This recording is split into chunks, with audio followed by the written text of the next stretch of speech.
शंभू शंभू, मेरे गुरु का धनुष किसने तोड़ा? शीघ्र उसको मेरे सामने लाओ, अन्यथा सबको मारूंगा और गोद के घाट उतारूंगा। शायद परशुराम का नाम भूल गए, इसीलिए इतना भूल गए।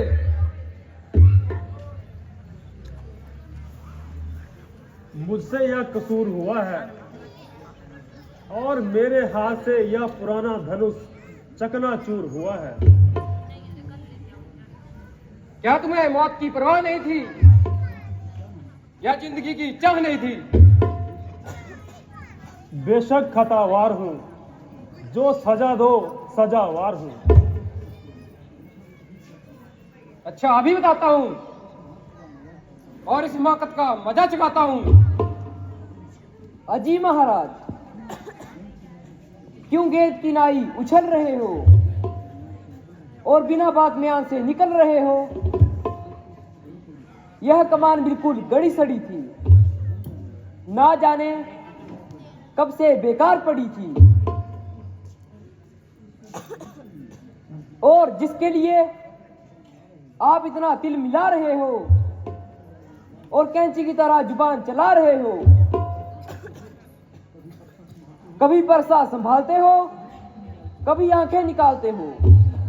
अगर कुछ मतलब है तो बता दीजिए, वरना चुपके से अपनी राह लीजिए। कसम गुस्ताख, क्यों चिड़चिड़ करता है? शायद तू मेरे कहरों की जब से नहीं डरता है। क्यों मुझे नाहक गुस्सा दिला रहा है और अपनी मौत को बुला रहा है? बड़े बड़े बहादुर मेरे नाम की दुहाई देते हैं और सामने से भागते हुए दिखाई देते हैं।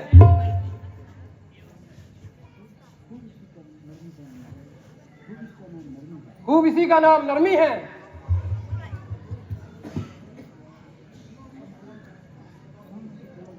सामने से चला जा, वरना कच्चे कच्चे को चबा जाऊंगा।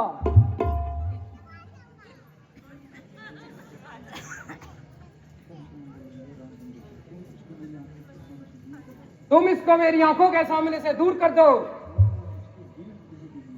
वरना इसकी बुरी हालत बनाऊंगा। तुम अपनी आंखें बंद कर लो, मैं खुद ही नजर नहीं आऊंगा। तू मुझे मत दिखाई दे, बल्कि भलाई इसी में है।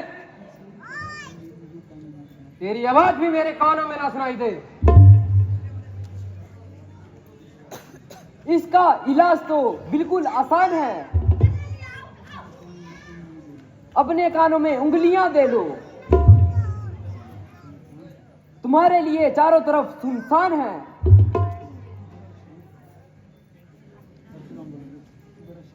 तू बड़ा शरीर है, आदमियों की तरह बात कर, वरना मेरे हाथ में तीर है।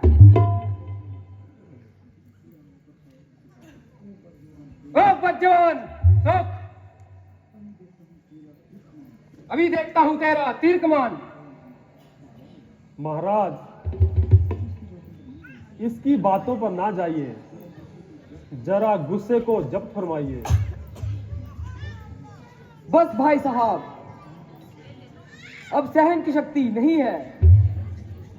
लक्ष्मण के कानों को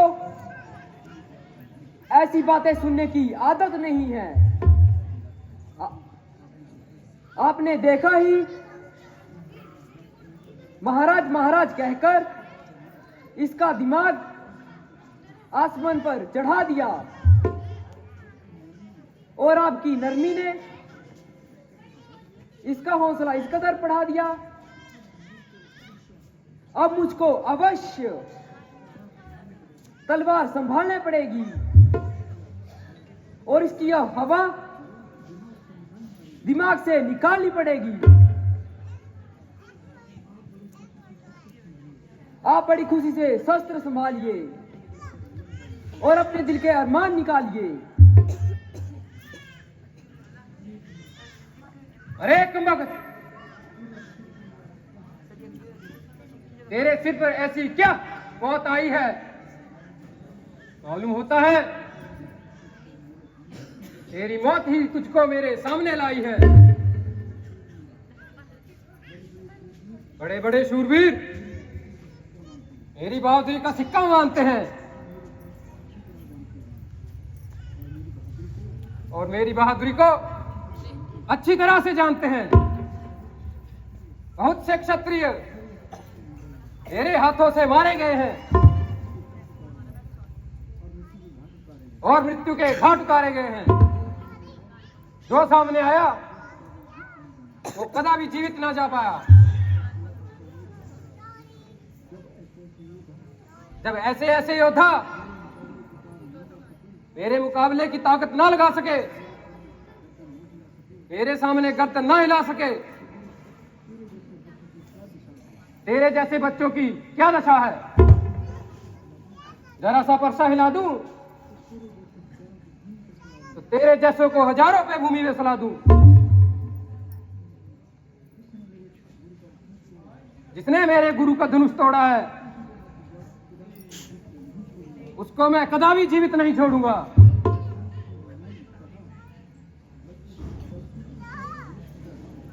बल्कि उसकी धनुष की तरह उसे भी बीच में से तोड़ दूंगा।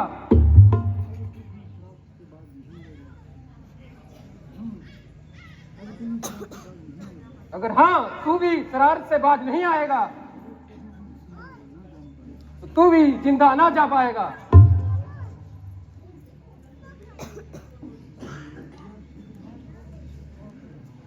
यह गीदड़ सी धमकी किसी और को दिखाओ और किसी बुजदिल के आगे अपनी शेखी जताओ। मेरे सामने तुम्हारी शेखी नहीं चलेगी और इस पानी में तुम्हारी दाल नहीं गलेगी। वास्तव में आज तक तुम्हारा किसी के साथ वास्ता नहीं पड़ा और कोई ऐसा बुजदिल ही होगा जो तुम्हारे सामने अड़ा। इसलिए तुम्हारा हौसला इतना बढ़ गया है और यह मामूली सा दिमाग आसमान पर चढ़ गया है।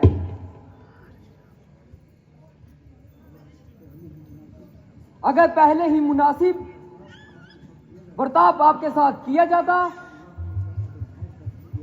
और यथा अगर योग्य आदर भाव किया जाता तो आप यह सारी चरब जुबानी भूल जाते और आपके हाथ पांव तत्काल ही भूल जाते।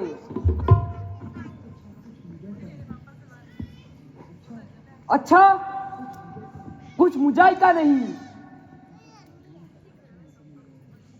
आज आपको अपनी ताकत बताने का अच्छा मौका मिल जाएगा। इधर मेरा भी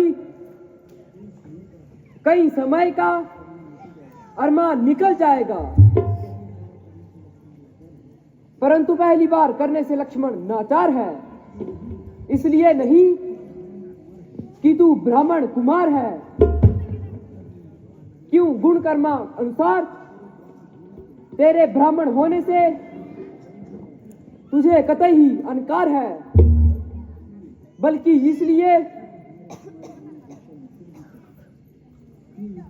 कि तू हमारे गुरु विश्वामित्र जी का करीबी रिश्तेदार है।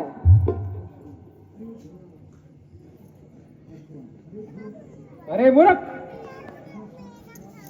साक्षात शरारत की मूर्ख, अब तू अब और जुबान चलाने लगा,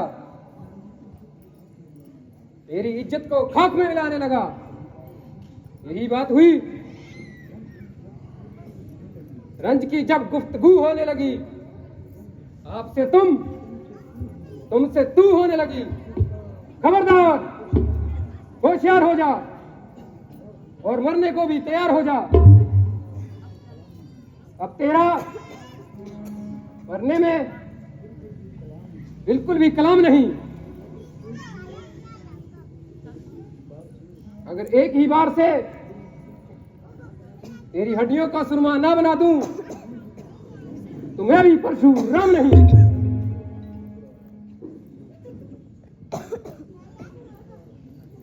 जब आपको इसके कसूरवार होने से खुद इनकार है तो इससे आपकी फिजूल तकरार है। ये क्या कह रहे हो? ये खुद मौत का तलबगार है। लक्ष्मण, इन्हें बिल्कुल ना सताओ।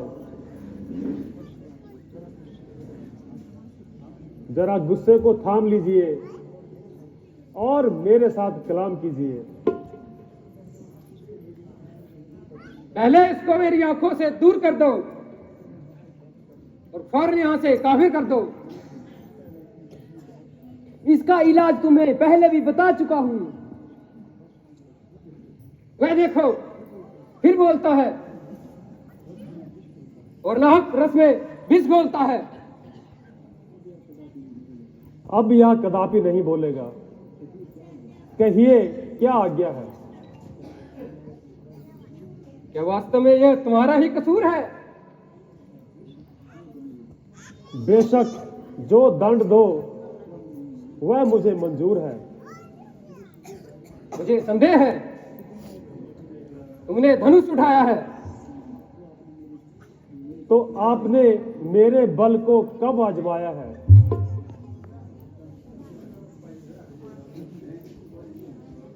लीजिए, इस धनुष का चिल्ला चढ़ाकर सम्मान कीजिए और मेरा इत्मीनान कीजिए।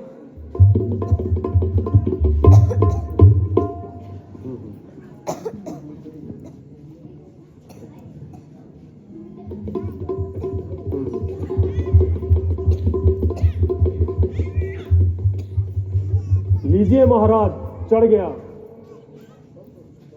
बस बस उतार लीजिए, मुझे इत्मीनान हो गया। मगर मेरा इत्मीनान तो नहीं हुआ। तुम्हारा इत्मीनान कैसा? हमारा इत्मीनान ऐसा कि मेरा तीर जब कमान पर चढ़ जाता है तो बिना किसी की जान लिए वापिस नहीं आता है। तो यह किसकी जान लेगा? तुम्हारी लेगा और किसकी? ना महाराज, ऐसा ना करना, मैं मर जाऊंगा। यह तीर तो आपको सहना पड़ेगा, मगर घबराओ नहीं, दूसरा कदापि नहीं चलाऊंगा। मगर दूसरे की तो नौबत ही नहीं आएगी। क्या एक तीर से जान निकल जाएगी? वाह, जान निकलने की तो आपने अच्छी कही। आधी जान तो मेरे में अब भी नहीं रही।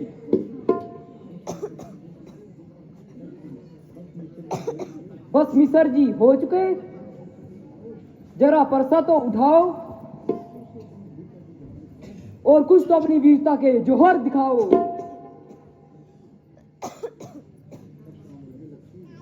लक्ष्मण जी, मुझे किसी तरह क्षमा दिलाओ और मेरी जान बचाओ। तुम तो इतना उछलते थे, मेरी जीवा से ऐसे शब्द निकल रहे थे। मुझसे क्या कहते हो? मैं तो तुम्हारी नजरों से दूर हूं, इसलिए इस तरह से स्पर्श करने के लिए मजबूर हूं। मेरा जो बोलना है वह नित्य दिश बोलना है। रामचंद्र जी से आपकी बात है, अब मामला उनके हाथ में है, इसलिए मेरा मध्य में बोलना बिल्कुल बाई हाथ है। भ्राता जी देखते क्या हो, अब चला दो तीर।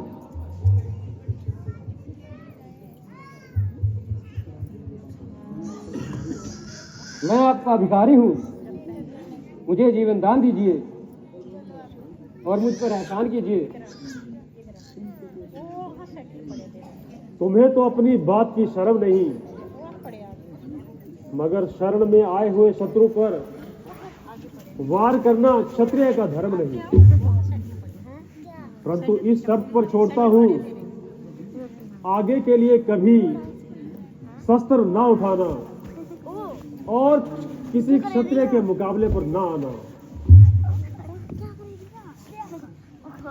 आपकी आज्ञा स्वीकार करता हूँ और इस बात का इकरार करता हूँ और आगे को कभी भी शस्त्र को हाथ नहीं लगाऊंगा और इसी जगह से विंध्याचल पर्वत को चला जाऊंगा। आज से अपनी जिंदगी ईश्वर ध्यान में गुजारूंगा और सब पापों का प्रायश्चित करके सत से बोझ उतारूंगा। अच्छा, जाइए कृपा निधान। मिसर जी, भोजन करके जाना, ऐसी क्या जल्दी है? कभी तो हमारा भी भोजन पा लिया करो। कहीं तो इस चंचलता को छुपा लिया करो। बस बस ध्यान रखो, यही सब कुछ है। जान बची, अभी पहली ही रोटी नहीं बची।